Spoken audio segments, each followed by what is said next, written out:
15. Free will. The new place I had found was called Nourishment for the Soul, and it felt like I had come home. It was warm and welcoming, not fake, not pushy in any way, shape, or form. They were not for profit, which made me feel even better about going there. Although I had decided that I was going to be my own master, I knew I could benefit from being around like-minded people. I knew I didn't need to go to the intuitive school to get a piece of paper to tell me that I was an intuitive. I went around for at least a month saying I didn't need a piece of paper to tell me I was a spiritual healer. I made a list of all the things that I thought would help me in becoming a spiritual healer. I made a list of all the things that I thought would help me in becoming a spiritual healer. I was going to teach myself whatever I wanted to or needed to know. I was going to be very selective in who I chose to teach me. I had already taught myself a lot in a few short months while doing research online. There was no reason that I couldn't be my own master. I believe many ascended masters did not have masters, and they were self-taught. I had a clear idea of the standards that I wanted to implement into my healing practice. I experienced too many healing practices that I didn't agree with. Those things I absolutely did not want to do. There aren't any standards of practice for healers. I had researched healing standards of practice. There are some that have complied standards. I feel that's great. The thing is that it will always boil down to the individual healer and their practice. I felt that if I had a master, they would influence my healing practices. I was still contemplative about what God was asking me to do in becoming a spiritual healer. The truth is that everybody on this planet can be a spiritual healer. Everybody on this planet is able to heal their own mind, body, and soul. Not everybody has a desire to take this path or the desire to want to heal themselves. I knew I was going to move forward with becoming a healer, but it was going to be in my own time and in my own way. I knew that I couldn't go through another spiritual abuse experience. I knew that there was a possibility that if I followed a master, that I would be disappointed. I suspected that I wouldn't get what I wanted out of having a master. I had enough unanswered questions from working with healers. Those healers wouldn't tell me about what they had done. I knew that I had the answers. The answers were deep within me. I was the only one who had the answers to those questions. Nobody else could answer those questions for me. Since coming back from Taos, I have worked with a few healers locally where I sought out more healing. I haven't felt spiritually abused by any of them. One of the local healers agreed that something funky had been done when I had my first Reiki session. They saw intuitive evidence of that. Earlier this year, I became a Reiki master. I do believe now that Trisha put some intentions into Reiki that were not necessarily for my best and highest good. Those intentions were forced upon me and they met with resistance. I believe that's why my body reacted in such a way, and I had such a hard time detoxing. I must add this little story about becoming a Reiki master. It's kind of funny that my master Reiki teacher couldn't print out my certificate and said, "You don't need a piece of paper to tell you that you're a master." Like I had mentioned before, Parker still texts me from time to time.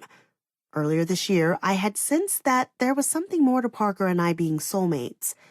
I sensed that we had practiced magic together in one of our shared lifetimes. I was sensing that there was something else I had to clear away.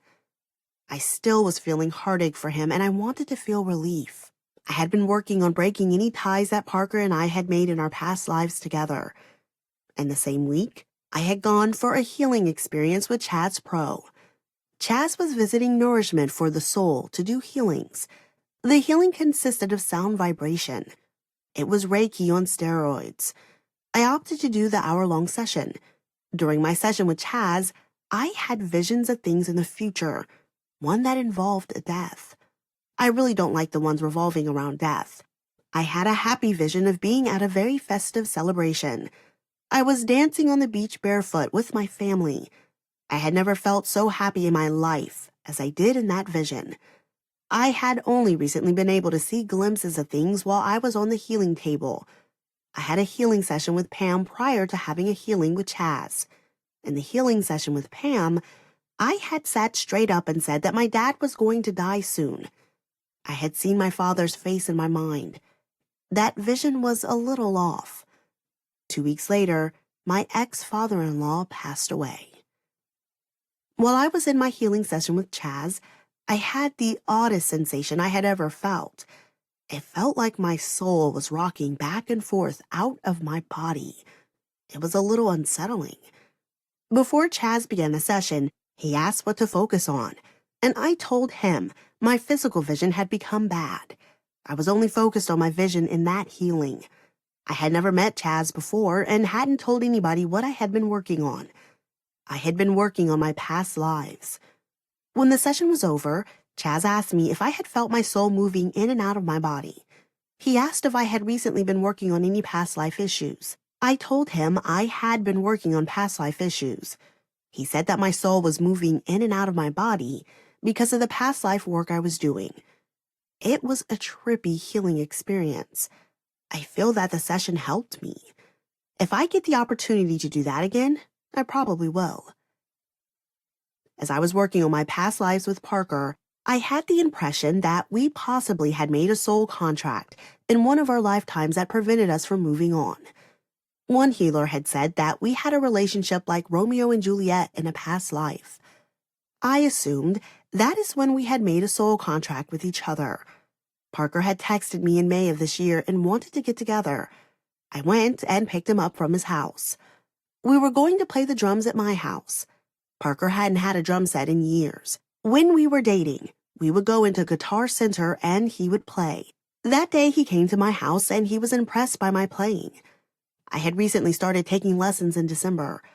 We drank and went out to dinner. When we got back from dinner, I told him about my past life work and the soul contract.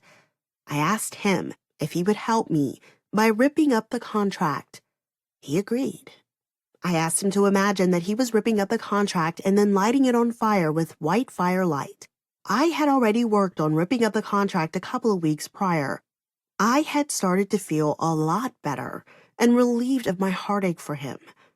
I felt he needed to do this in my presence. That visit with Parker was when I was truly done with Parker. Over the next week or two, Parker called me and he wanted to get back together with me. I had told him repeatedly that wouldn't happen. I had been telling him that for nearly a year and a half. In the last few phone conversations with him, I got mean and really called him out on his bullshit. I was being more honest with myself and with him. I told him that I knew who he was and what he was about. I told him I knew he has a bunch of girls he sees. He asked me how I knew that. By him asking how I knew was just confirmation of my intuition. I had been telling him that my intuition had told me this all along. He didn't believe that and thought I had been spying on him. Honestly, I don't need to waste my energy spying on him. I knew when I had made the decision to flirt in the beginning that he was a cad. I thought I would never hear from him again. But nope, he called me the next day. As I was writing, it dawned on me that I had waited nearly 21 years for my husband to change. With Parker, I had waited 4 lifetimes for him to change. It was time that we were no longer bound to each other romantically from here on out. I had to let go, and he has to let go. I need to move on and find somebody who I don't have to change. I need to find somebody who loves me, appreciates me, and wants to be with me. I deserve to be happy, appreciated, and cared for. I think I'm long overdue in having this in my life. Letting go is one of my major lessons to learn in this lifetime. It's not coincidental that my great-grandfather Larry and the grandfather who abused me were used to illustrate to me how important it is to let go. They were both in limbo and could not move. I still have some things to work on. I may have to let go of ever getting those repressed memories I so desperately wanted, and I will have to be okay with it. I'm not perfect. I'm a work in progress. I want to say that I see where I have suffered in some ways from the generational karma. The delusional darkness and everything is just fine to being stubborn and doing the task to the end, no matter what it takes. The generational karma, I can say, are mental illnesses. I must admit that I have been suffering from it all my life. On the other side of that, I am slowly healing. You can't just flick a switch to make it go away. I have lived like this for almost 49 years, and it takes time to heal all the wounds. It takes time to heal past life wounds. I know I have some work to do. Some who are more advanced on their path than my own may see where I need work. There are things that I still need to explore. I still have more healing to do within me. My path has been rough. I'm sure other people have had it rougher. I'm sure there are thousands upon thousands of even more heart-wrenching stories than my own. I know that there are more sad and tragic stories than mine. I know that there is a lot of pain out there in the world. My path to recovery and healing has been very unorthodox to me. Others may choose to take other paths to heal, and that's okay. It's their path. From my experiences that I have gone through, they have given me a foundation in how to treat other people when I am a spiritual leader. There's still so much more to learn, and I will never stop learning how to help and heal. I have a motto that I have not only lived by growing up, but one that came up while I was a realtor. It is the golden rule. Do unto others as you would have them do unto you. One thing that I know to be true is that when I am healing another person, I will not cause them added hurt in the process. I want my clients to completely understand what is going on and for me to have compassion toward them. I want them to know that I will be there if they need me. There are Reiki practitioners and masters out there who use their Reiki with other healing modalities. For example, some Reiki practitioners and masters do not disclose they are using Reiki while doing a massage session. So the person who had gone in for a massage doesn't realize that they got a little something extra. I want my clients to know that I am using Reiki and what the intention for their healing session will always be for their highest and best interest. A couple of months ago, I was getting the impression that I needed to look more into the shop in Taos. I felt I was done with Taos. I didn't understand why I was feeling pushed to do some research about the shop. I had gone to the website that Marcia and Catherine had sent to me for the online meetings. It was owned by a corporation, and that corporation was owned by their master. Then I researched to see who owned that shop in Taos. It was the very same corporation that their master owned. The research led me to believe that they didn't own the shop like Marcia had said. I know I could be wrong about that even with my research. It is possible that the two of them may just have some interest in that corporation. Now it makes sense to me why Marcia had roommates. My research didn't stop with finding out who owned the shop. I went a little further and Googled their master's name with the word cult. There were articles on the internet about lawsuits against their master and associates. It was what I had suspected all along. They were a part of a cult. Some people may feel the need to have a master. That's their path. You can choose to follow a master, or you can be your own master. I chose to be my own master. I'm free, and I am not a slave to a master. If people want to read or hear what I have to say about spiritual healing, I'm okay with it. If they want me to be their master, I will teach, I will help, and I will heal. I will teach them that they are their own master, because the answers you seek in enlightenment are always hidden within the seeker. You are your own master.